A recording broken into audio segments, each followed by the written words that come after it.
So next is a question number 4. A baby is not able to tell her caretaker that she is sick. What would help us to find out? Two options are there. First, that the baby is sick. Second, what is the sickness? So एक baby है, वो जो उनके care taker है, उनके जो parents हैं, उनको तो बता नहीं पा रही कि मैं सिक हूँ। तो कैसे हम लोग फाइंड आउट करेंगे? जैसे यहाँ पे टू आपको सिचुएशन है। First, that the baby is sick, अगर वो बच्चा बीमार है तो हमें कैसे पता चलेगा? और सेकंड है, what is the sickness? So what you can write, it can be found out by observing the behavioural changes of the child such as improper food intake, constant crying, mood changes frequently. So एक baby है, अगर वो सिक है, हम लोग उसको कैसे determine कर सकते कि वो सिक है? हम लोग उसके बिहेवियरल पैटर्न को देखेंगे।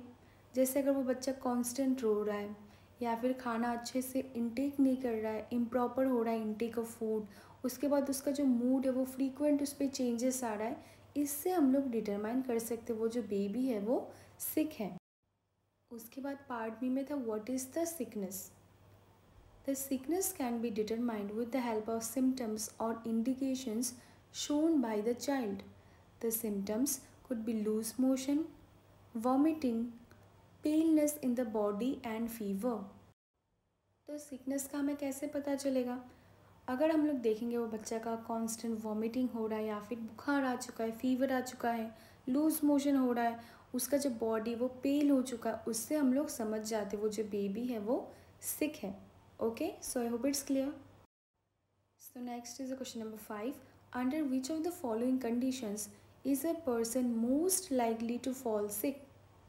Three options है यहाँ पे। फर्स्ट क्या है देखो, when she is recovering from malaria. Second, when she has recovered from malaria and is taking care of someone suffering from chickenpox. Third, when she is on a 4-day fast after recovering from malaria and is taking care of someone suffering from chickenpox.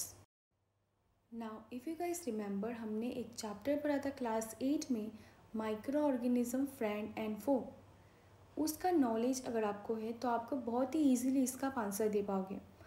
आप क्या कर सकते हो, उसका notes देख के आप जो आपका पिछला नोट्स है उसको आप दोबारा रिवाइज कर सकते हो। तो यहाँ पे जैसे आपको 3 कंडीशन गिवन है, उसमें से आपको बेस्ट चूज़ करना है। इनमें से आपको कौन सा चूज़ करना है? इन तीनों में से जो पर्सन है वो सबसे ज़्यादा सिक कौन से वाले में हो सकता है? फर्स्ट केस में, सेकंड केस में, या थर्ड केस में। जैसे हमने कुछ टर्म्स क्लास 8 पे डिस्कस किया था, चिकन पॉक्स क्या है, मलेरिया क्या है। ओके, तो सबसे पहला केस में बोला है when she is recovering from malaria, उसको मलेरिया हुआ था, अभी वो क्या हो रहा है? रिकवर हो रही है। सेकंड में बोला है when she has recovered from malaria, अभी क्या हुआ? सेकंड केस में क्या बोला है? उसका ऑलरेडी वो रिकवरी हो चुका है, and is taking care of someone suffering from chicken pox, and अभी वो किनका टेक केयर कर रही है? जिनको चिकन पॉक्स हुआ है। Third case, when she is on A 4-day fast, जब वो 4 डे के फास्ट पे थी आफ्टर रिकवरिंग फ्रॉम मलेरिया, उसके बाद क्या हो रहा है? वो किनका टेक केयर कर रही है? Of someone suffering from chicken pox. अभी आपको इन तीनों में से सबसे बेस्ट ऑप्शन चूज़ करना है। तो यहाँ पे सबसे बेस्ट ऑप्शन होगा वो होगा थर्ड वाला। सबसे पहला वाला देखो, देख लेते when she is recovering from malaria. देखो मलेरिया क्या है? एक एग्जाम्पल है प्रोटोजोन डिजीज़ का। मलेरिया क्या है? आपका एक प्लाज्मोडियम स्पीशीज से होता है। तो इसका जो मेन कैरियर है वो कौन होता है? Female Anopheles mosquito. I hope आपको ये सब याद होगा जो हमने ऑलरेडी क्लास 8 में पढ़ा हुआ है। तो फर्स्ट कैंसिल हो गया। तो यहाँ पे जो सबसे बेस्ट ऑप्शन होगा वो होगा आपका थर्ड, क्योंकि देखो आप जस्ट रिकवर्ड हुए, उसके साथ ही साथ आपने क्या किया? फास्ट करना शुरू कर दिया। उससे क्या होगा? आपका जो बॉडी है वो धीरे धीरे और भी वीक हो जाएगा। So let's read out the answer first. A person is more likely to fall sick when she is in a 4-day fast after recovering from malaria and is taking care of someone who is suffering from chickenpox, because she is fasting during recovery and her immune system is so weak that it is not able to protect its own body from any foreign infection. जैसे हमने WBC पढ़ा था। At this stage, If she is taking care of someone suffering from chickenpox, then she has more chances of getting infected with the chickenpox virus and will get sick again with this disease. तो बहुत ही simple था, I hope आप लोग समझ गए होंगे। एक person सबसे ज़्यादा सिक कब हो सकता है? देखो, जब कोई तुरंत फास्ट करने लग जाए, जब वो जस्ट रिकवर्ड हुआ है, उससे क्या होगा? कोई फ़ायदा होगा? नहीं होगा। तो ये हो रहा है क्योंकि वो फास्ट कर रही है, हम लोग समझ गए, एंड उसका जो इम्यून सिस्टम है वो ऑलरेडी वीक है। तो फास्ट करने से क्या होगा? वो और भी वीक हो जाएगा एंड वो अपने बॉडी को ही प्रोटेक्ट नहीं कर पाएगा। कोई फॉरेन पार्टिकल सपोज मेरे बॉडी में आया, वो उससे फाइट ही नहीं कर पाएगा। उसके बाद अगर वो अब किसी का टेक केयर कर रही है, suppose someone is suffering from chicken pox, तो क्या चांसेस है? चांसेस और भी हाई हो जाता है कि वो जो चिकन पॉक्स का वायरस है वो उससे दोबारा इन्फेक्ट हो जाए and she will get sick again. So next is question number 6. Under which of the following condition are you most likely to fall sick? Similar kind of question है, okay. यहाँ पे भी आपको 3 ऑप्शन गिवन है, आपको best choose करना है।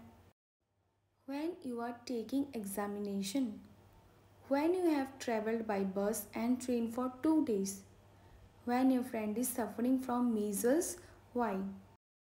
So again मैं आपको बोलूँगी ये चैप्टर आप क्या करोगे, पहले आप क्लास 8 का चैप्टर पढ़ोगे, क्योंकि यहाँ पे देखो एक आपको वर्ड दिख रहा होगा मीजल्स। अगर आप लोग भूल चुके हो तब थोड़ा सा आपको प्रॉब्लम हो सकता है। तो मीजल्स एक्चुअल में क्या है? ये एक वायरल डिजीज़ है, ठीक है।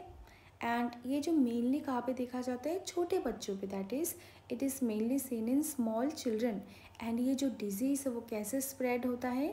Through the air by respiratory droplet which is produced from coughing और sneezing. सो अगेन यहाँ पे आपको 3 कंडीशन गिवन, आपको सबसे बेस्ट ऑप्शन चूज़ करना है। जैसे आप यहाँ पे बोल रहे हैं कि कब आप सिक सबसे ज़्यादा हो सकते हो?